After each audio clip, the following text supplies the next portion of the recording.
네, 어느 때보다 불확실성이 큰 연초를 맞이하고 있습니다. 국내의 정치적인 불안은 여전하고요. 여기다가 대형 참사까지 겹쳤습니다. 이것이 소비 침체로 이어져서 내수 부진 장기화로 이어질 것이다. 이런 우려가 좀 큰 상황인데요. 그리고 또 다른 성장의 축인 수출은 작년에 정점을 찍고 올해는 좀 하강하리라는 전망이 우세합니다. 게다가 트럼프 2기 행정부 출범에 따른 여파도 가늠하기가 쉽지 않은데요. 이런 안개가 가득 낀 상황 속에서 올해 투자 계획의 밑그림은 좀 어떻게 그려봐야 될지 이야기를 나눠보겠습니다. 네, 권혁세 전 금융감독원장 함께 하겠습니다. 안녕하세요. 예, 안녕하세요. 네, 무엇보다 이제 새해가 되면 개인이나 기관 모두 투자 계획을 세울 텐데 큰 틀에서 전반적으로 투자 방향이나 가이던스를 좀 개괄적으로 좀 제시를 좀 해주시죠. 예, 저도 사실 이게 재테크를 하고 있기 때문에 네. 새해가 되면 한번 전체적으로 이제 어떤 방향으로 갈 건지 포트폴리오를 구성할 건지 이런 걸 하고 있는데요. 네.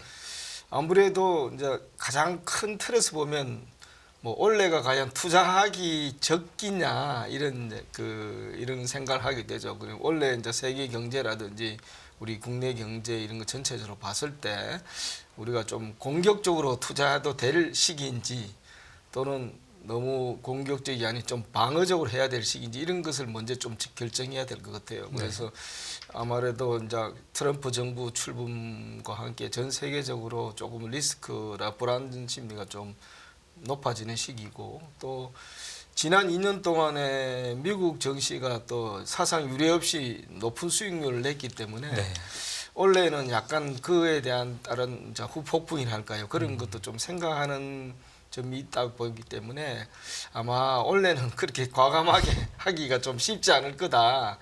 그러면 이제 그 다음으로는 어느 나라가 그러면 좋겠느냐 이것도 중요한 포인트거든요. 그래서 이제 아무래도 원래도 미국이 성장률이나 여러 가지 면에서 돈의 흐름 면에서 미국 쪽으로 돈이 많이 아직 원래도 많이 쏠릴 거다. 그래서 미국이 가장 투자 유망한 나라다. 또 상대적으로 이제 중국이라든지 유로든지 이런 다른 신흥국 이런 나라들에 비해서 상당히 안정적이고 또 상당히 경제가 그런 대로 양호한 편이다 이렇게 볼 수 있거든요. 그래서 이제 대충 그런 큰 방향하에서 그 다음에는 어떤 종목이나 분야가 또 유망하냐 이제 이런 순서로 이제 저희가 봐야 되는데. 네. 알겠습니다. 정리를 좀 해보자면 올해는 여러 가지 불확실성 속에서 공격적이기보다는 방어적인 좀 투자 기조를 좀 가져야 되겠다 이런 말씀을 해주셨고 또 지난해 워낙 미국 증시가 유례없는 호황을 펼쳤기 때문에 그에 대한 반작용도 좀 운용을 해야 된다.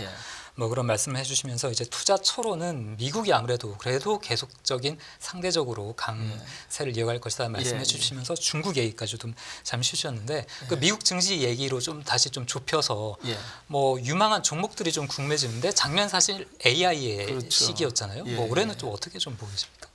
아무래도 AI가 그 한 해에 그치는 건 아니니까 그 AI의 파급 효과가 전 산업 분야로 앞으로 좀 더 번질 거 아니냐. 그래서 여전히 AI 관련되는 반도체 그리고 AI는 그 전력 수요가 엄청나게 많이 소비되기 때문에 이 반도체 이 AI 관련 또 전력 인프라 쪽에 투자 수요도 굉장히 커질 것으로 보고 있고 유망할 것으로 보고 있고 또 AI를 활용한 여러 가지 그런 그 빅데이터라든지 AI 활용한 로봇이라든지 또 금융 쪽에는 핀테크라든지 의료 장비 이런 바이오 쪽 이런 쪽에 다양하게 그 유망한 분야로 저희는 보고 있고요. 그리고 이제 특히 트럼프 정책과 연관되어 있는 분야, 또 가상화폐 분야라든지 이런 또 이 전력 쪽에는 또 그 원전 소형 모듈 같은 그런 분야라든지 이런 쪽도 좀 유명하지 않을까 그런 생각을 합니다. 네, 그리고 방산도 있을 테고요. 예, 그렇죠. 방산 트럼프 특히 이제 무기 쪽에 또 주력을 하기 때문에 방산 쪽도 우리나라도 마찬가지지만 미국 쪽도 마찬가지라고 봅니다. 네. 올해 이제 1월 트럼프 2기 정부가 출범을 합니다. 지금 말씀해 주셨듯이 트럼프라는 변수를 좀 잘 살펴봤는데 또 증시 이외에 가장 또 주목해야 되는 분야가 이제 가상화폐잖아요. 가상화폐 대장주인 비트코인이 작년에 100%가 넘게 올랐다고 합니다. 그런 상승세가 올해도 좀 이어질 것이다라는 전망은 많은데 그런 가상화폐 시장 좀 어떻게 보고 계십니까? 예, 뭐 여전히 그 가상화폐는 트럼프 정부가 취임하면 트럼프 대통령 본인뿐만 아니고 지금 내각 주요 내각에 포진한 인사들이 다 가상화폐 옹호론자들이 돼 있고 네. 또 이 그동안 가상화폐를 규제했던 그 기관의 수장도 이미 가상화폐 친화적인 사람으로 바뀌었거든요. 네네. 그래서 트럼프 대통령이 가상화폐를 뭐 비축 자산으로 이제 이렇게 공약도 했는데 뭐 지금 연준에서 지난번에 한번 참고를 반대를, 끼얹었죠. 하더라고요. 그렇지만 어떤 형태로든 아마 가상화폐를 트럼프 공약대로 비축 자산으로 하려는 움직임이 있을 겁니다. 국회를 통해 가지고 이렇게 네. 간접적으로 또 압박할 수도 있는 거고요. 그래서 아마 가상화폐 분야는 앞으로도 계속 이 굉장히 유망한 분야가 아닌가. 또 가상화폐과 관련된 여러 가지 블록체인 분야도 그렇고. 네.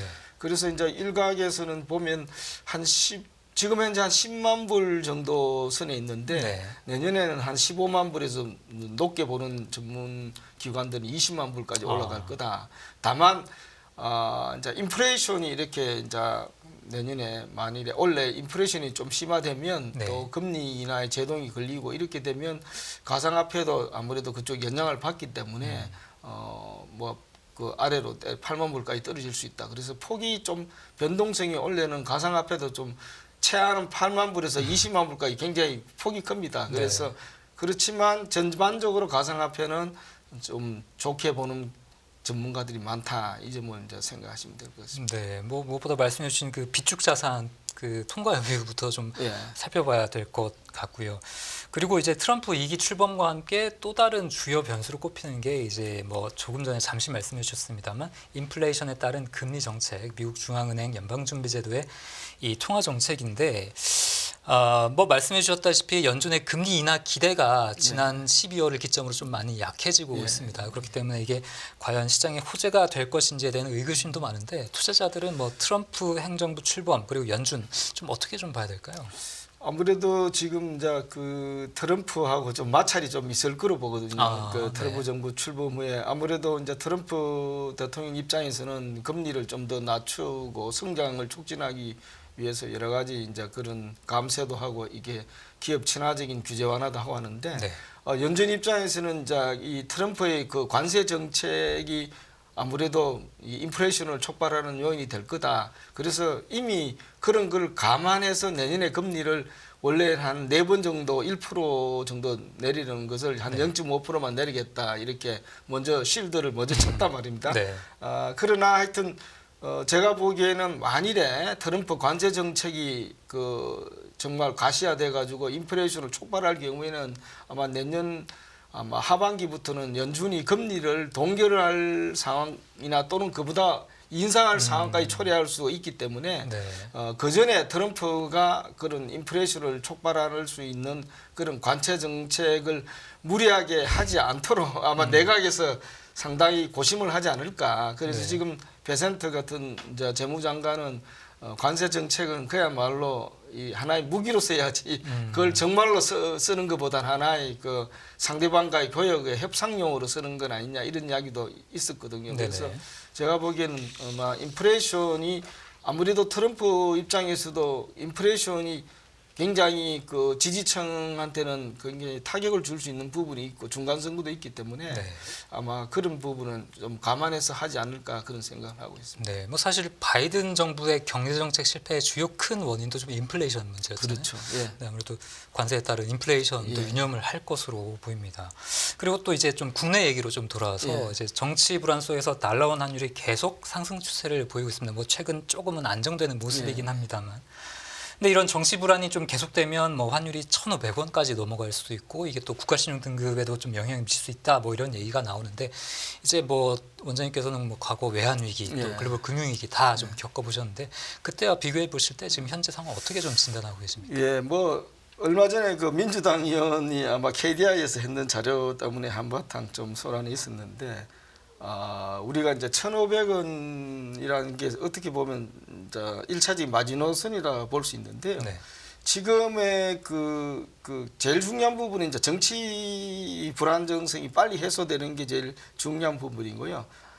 또 하나는 이제 우리나라의 그 국가 부채라든지 가계 부채 그리고 경제 여러 가지 펀더멘털이 앞으로 어떻게 될 거냐 이런 거를 이제 외국의 신평사든지 투자기관들이 면밀히 보고 있습니다. 그래서 지금으로 봐서는 우리가 외환위기나 글로벌 금융위기 때보다는 외환 보유고가 뭐 4,100불 가까이 되고 또 우리 대외 순자산 규모라는 게 GDP 대비 50% 넘은 1,000억 불도 훨씬 넘기 때문에 네. 아마 이선의 그 안전장치가 많이 되어 있습니다. 그래서 과거와 같은 그런 외환위기가 올 가능성은 저는 낮다고 보는데 다만 우리가 정치 불안정이 계속되고 그런 또 새 정부의 어떤 정책이 이 국가의 부채를 굉장히 확대시키는 이런 정책이 있을 경우에는 아마 그 국제신용평가사들 이런 사들이 우리나라 신용등급에 대해서 부정적으로 이렇게 볼 가능성이 있고 만일 그런 상황이 도래하면 환투기 세력들이 우리나라를 좀 흔들 수 있는 환투기 공격을 당할 수 있는 그런 상황이 있답니다. 그래서 네. 아마 외환 당국 입장에서는 가능한 외환 보유고를 활용해서 환율을 안정을 하는 거는 과거에도 보면 실탄만 소비하고 하는 그래서 만일 4,000불이 떨어지고 3,000불대로 떨어지면 상당히 또 이게 불안심이 가중될 수 있는 거거든요. 그래서 빨리 이 조기에 전국을 안정시키고 또 우리가 어떤 미국이나든지 일본과 같은 그런 우방 국가의 과거와 같은 외환 스와프, 통화 외환 스와프와 같은 것을 통해서 제2의 안전망 장치를 빨리 강화시키는 것이 굉장히 저는 중요하다고 생각합니다. 네, 뭐 그런 외국과의 뭐 통화 수업 이런 거가 예. 진행되려면 우선 우리 정치적인 리더십이 바로 좀 그렇죠. 서야 예, 되겠습니다. 컨트롤 타워가 빨리 네. 있어야 그 미국의 뭐 연준이라든지 뭐 또는 일본의 그 재무성이나 이런 쪽하고 우리가 빨리 협의를 해서 제2 안전망을 빨리 통화 수합 같은 걸 이미 중단되어 있는 걸 다시 개설을 하면 되는 거거든요. 네, 예. 알겠습니다. 이제 내후외환 상태에 놓인 역대급 경제 위기를 극복해 나가기 위해서는 이제 어떤 처방이 좀 시급한지까지 좀 얘기 좀 여쭤보겠습니다. 예. 예. 뭐 아까도 말씀드렸듯이 그 아무래도 지금 빨리 전국을 안정시키는 그 여야 지금 협의체가 구성되어 있지 않습니까? 네. 그래서 저는 뭐 이런 만일 탄핵이 될 경우에는 아마 6월 뭐 경 정도에 우리가 이제 대선을 치르게 되는데 네. 지금 국민들 입장에서는 이 경제 걱정을 많이 하고 있는 거거든요. 그렇기 때문에 여든 야든 어느 정당의 후보나 정당이 국가 경제 안정감을 줄 수 있고 경제를 살리는 데 기여할 건가 이런 쪽에 국민들이 상당히 예의주시하기 때문에 지금은 여야 모두 좀 경제나 국민 경제 안정이라든지 어떤 그런 거를 하는데 노력해야 되는 부분이 아마 대선을 위해서라도 꼭 필요한 부분이라 저는 그렇게 생각하기 때문에 네.